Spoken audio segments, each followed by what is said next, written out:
Kita coba share screen dulu Bapak, materinya ada di sini. Bisa dilihat di handphonenya masing-masing nanti. Oke, udah terlihat ya? Oke, lihat di handphonenya ada materi. Sebenarnya ini materi yang ada di buku. Nah, jadi kalau kalian yang belum ada bukunya bisa dilihat di sini ke layar.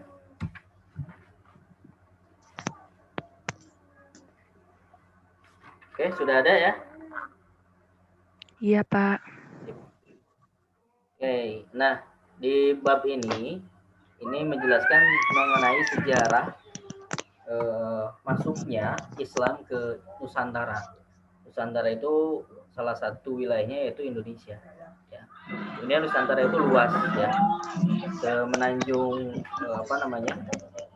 Asia Tenggara itu ya ada Malaysia, ada Indonesia, ada Brunei, termasuk sebagian dari Filipina itu masuk Nusantara ya.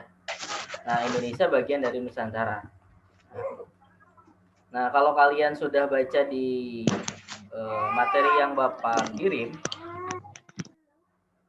kirim di link yang minggu kemarin ya. Nah, ada beberapa versi di mana kemudian Islam itu masuk ke Nusantara ya. Ada yang kemudian mengatakan dari teorinya Gujarat atau yang kita kenal dengan bahwa Indonesia masuknya Islam ke Indonesia atau ke Nusantara itu lewat jalur perdagangan. Nah, bisa dilihat di sini. Yang pertama, ini jalur dakwah dulu. Oke, jalur perdagangan itu yang Gujarat. Nah, ini. Nah, teori Mekah, teori Gujarat, teori Persia, ada teori Cina.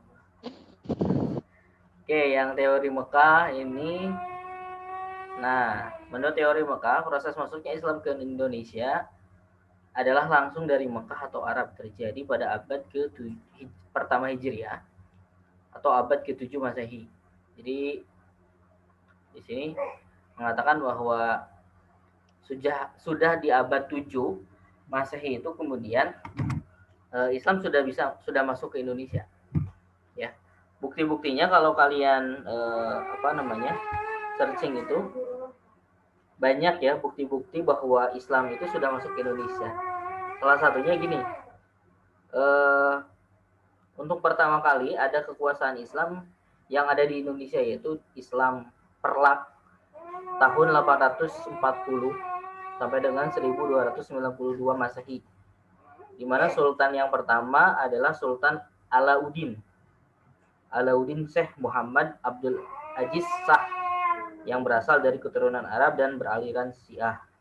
Nah, pada pemerintahannya ia menggantikan nama ibu kota kesultanan dari Bandar Patlak menjadi Bandar Khalifah. Nah, ini salah satunya. Jadi sudah di abad ke-7 itu, abad ke-7 Masehi itu Islam sudah masuk ke Indonesia. Ya.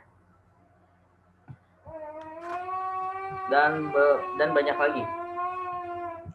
Ya, itu salah satunya saja. Nah, kemudian ada teori yang kedua. Teori kedua itu mengatakan bahwa teori Gujarat. Nah, ini teori Gujarat itu Islam datang ke Indonesia berasal dari Gujarat. Gujarat itu daerah wilayah India ya. Jadi dulu itu perdagangan itu ya, perdagangan antar negara atau antar wilayah-wilayah yang ada itu dihubungkan dengan jalur-jalur pelayaran ya. Jadi belum ada pesawat dulu, zaman dulu nggak ada pesawat ya.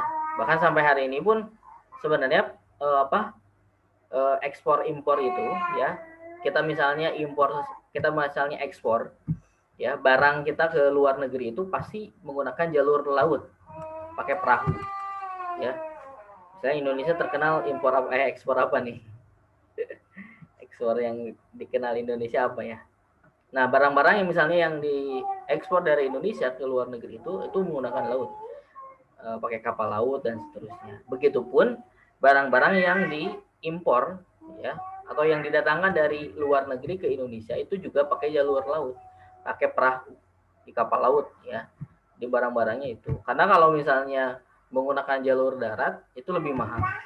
Kemudian dan itu ke Indonesia itu nggak ada jalur darat. Karena wilayah Indonesia itu semuanya dikelilingi oleh lautan ya.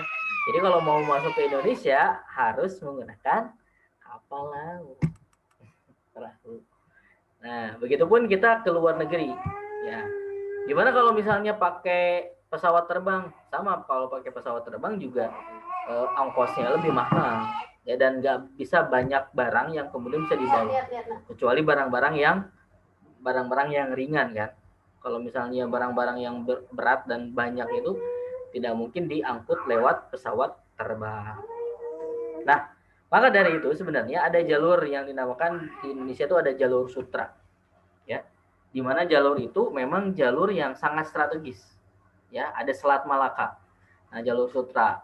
Nah, salah satu jalur sutra, kenapa disebut jalur sutra? Memang di sana jalur perdagangan di mana kemudian antara Cina dari dulu kemudian dia punya perdagangan luar negeri ya, ke wilayah-wilayah luar Cina termasuk Indonesia, termasuk ke Eropa dan seterusnya ya, India. Nah, di India itu Gujarat di sana ya, yang terkenal begitu ya. Makanya kemudian ada teori Gujarat. Jadi dari sana sebenarnya ada yang mengatakan bahwa Islam datang dari Gujarat, dari India, dari pedagang-pedagang yang Islam yang ada di India itu dari Gujarat datang ke Indonesia untuk satu berdagang, yang kedua ternyata selain dagang itu mereka berdakwah ya. Karena kalau zaman dulu ketika berdagang itu nggak mungkin 1 hari 2 hari ya, berbulan-bulan bahkan bertahun-tahun, karena dari jaraknya saja sudah jauh ya, menempuh menggunakan kapal laut begitu ya. Kemudian ketika sampai juga nggak sehari kemudian harus sehari habis kemudian pulang lagi, enggak, tapi bahkan berbulan-bulan, bahkan ada yang menetap. Nah, salah satu kemudian yang dilakukan oleh para pedagang muslim itu selain kemudian berdagang itu adalah dakwah, yang menyampaikan Islam ke wilayah yang mereka singgahi.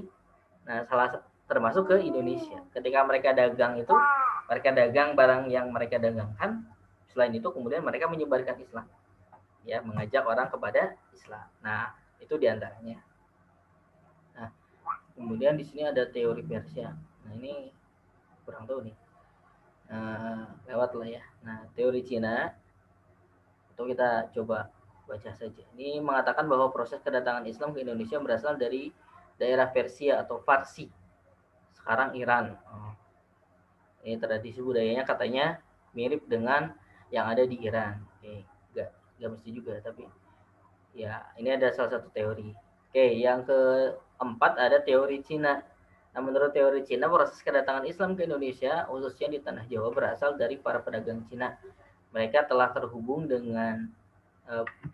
dagang dengan penduduk Indonesia jauh sebelum Islam dikenal di Indonesia.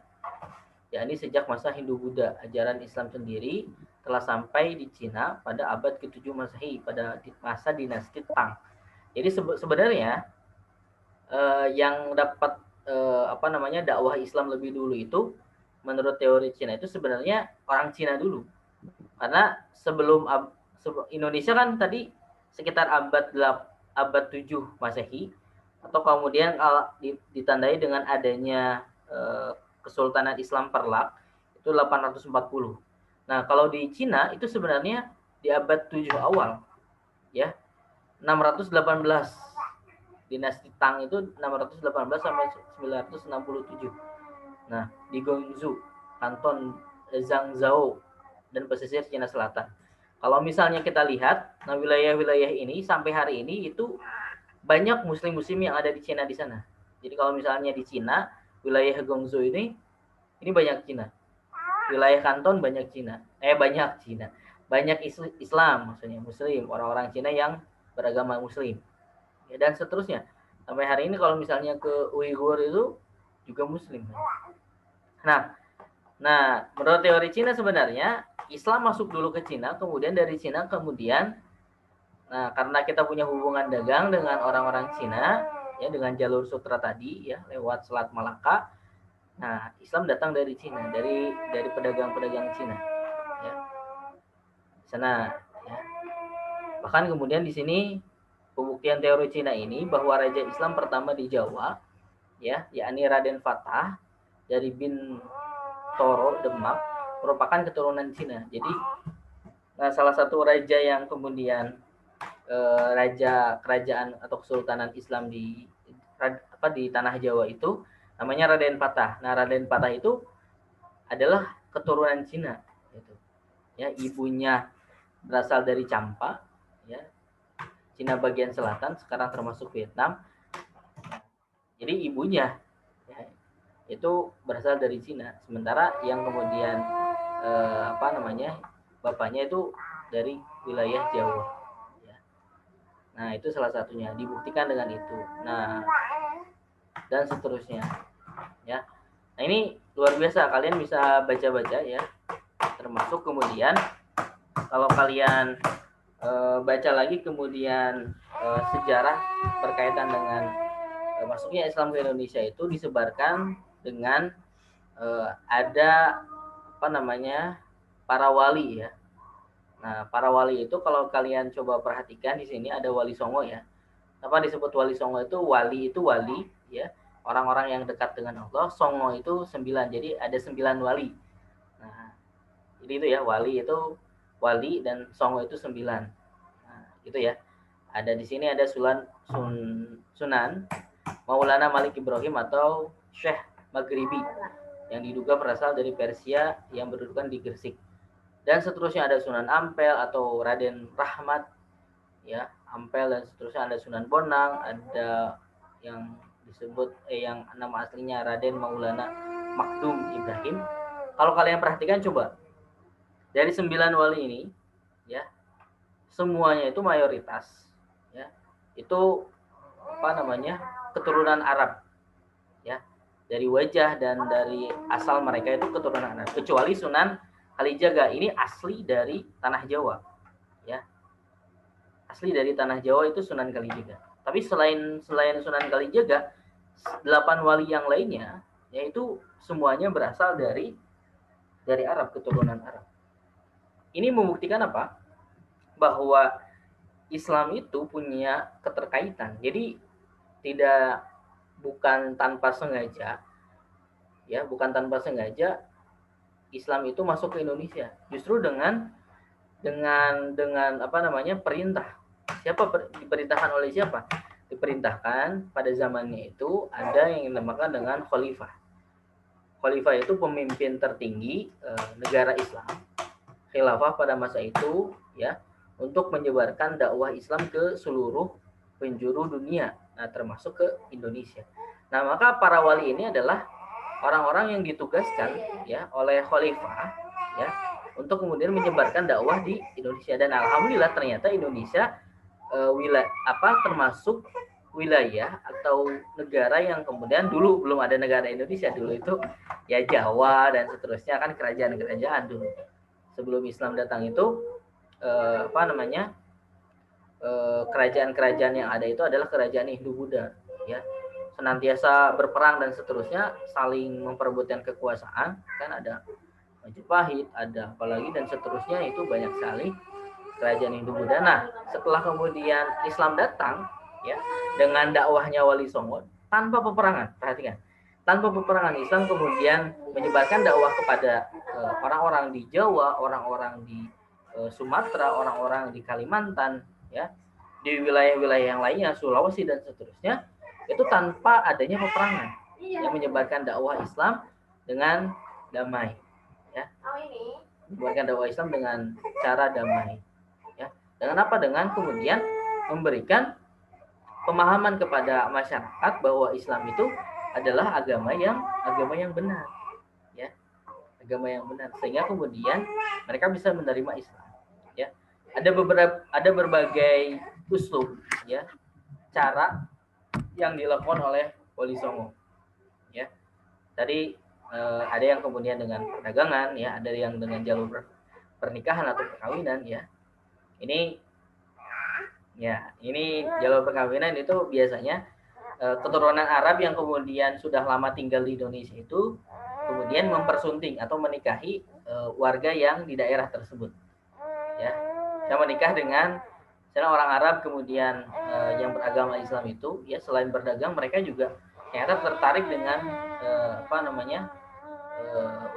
gadis yang kemudian ada di wilayah sekitar di Indonesia, akhirnya menikah. Nah, dari ikatan pernikahan kan punya keturunan. Nah, keturunan itu yang kemudian menjadi orang-orang yang beragama Islam dan seterusnya, termasuk istrinya dan seterusnya. Ada lewat pendidikan ini, misalnya lembaga pendidikan dan seterusnya, ada dikenal dengan pondok pesantren dan seterusnya. Ini juga bagian dari pendidikan untuk menyebarkan dakwah Islam.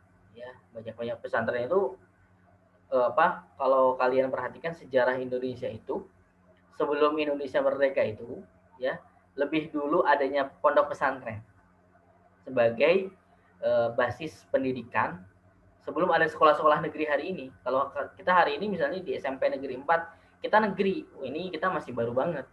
Ya. Sebelum Indonesia merdeka itu sudah ada pondok pesantren yang mengajarkan ya pendidikan agama, ya, ilmu pengetahuan kepada masyarakat Indonesia. Sebelum Indonesia merdeka tahun berapa? 1945. Ya. Tahun 1900-an itu sudah ada pondok pesantren, ya, yang punya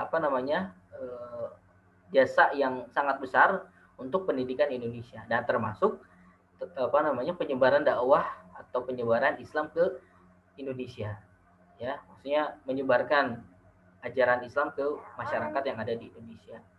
Nah, itu pondok pesantren. Kemudian ada hubungan sosial. Nah, ini berkaitan dengan persamaan hak dan derajat sama manusia, ya. Kemuliaannya tidak ditentukan oleh kasta, ya.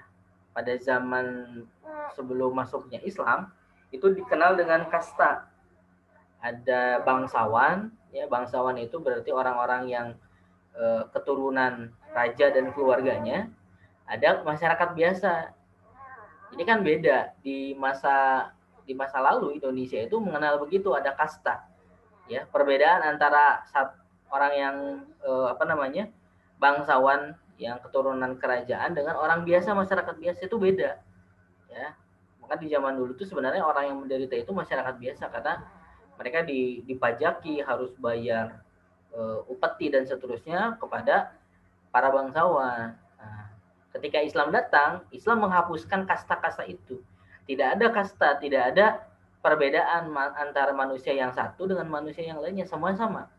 Yang membedakan adalah ketakwaan dia kepada Allah Subhanahu wa taala. Di hadapan Allah semuanya sama, maka hak dan kewajibannya sama. Ya, tidak ada yang dibedakan itu. Ya, mau dia keturunan raja, mau dia orang biasa, ya, dia sama gitu. Orang kaya maupun orang miskin sama. Ya, hak dan kewajibannya sama. Tidak ada yang dibedakan. Nah, Islam datang itu begitu. Menghapuskan kasta itu, akhirnya kemudian orang melihat, wah, ini ajaran yang luar biasa, ya, menghapuskan penindasan kezaliman pada orang-orang miskin, orang-orang yang tidak mampu begitu. Ya, akhirnya sama. Nah, itu dihilangkan.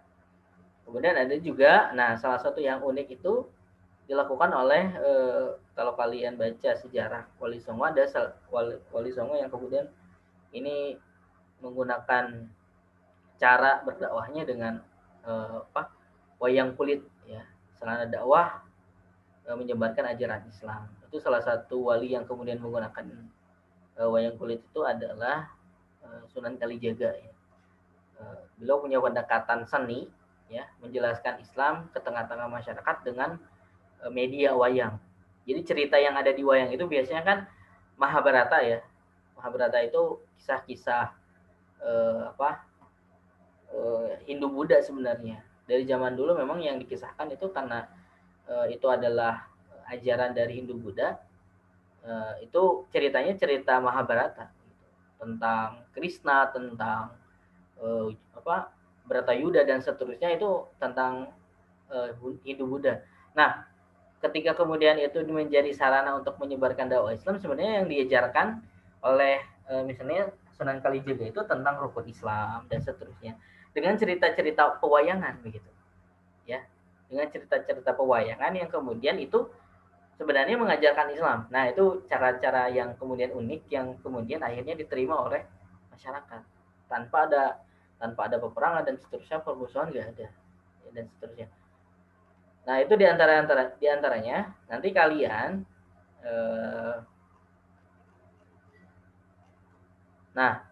tinggal 1 menit lagi ya. Kalian baca tentang kerajaan-kerajaan ini ya. Di sini ada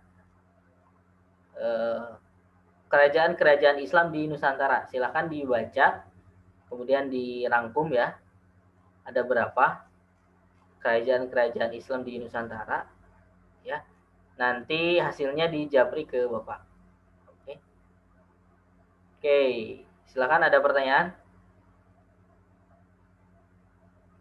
Gak ada, Pak. Gak ada. Oke, Najwa udah ada suaranya?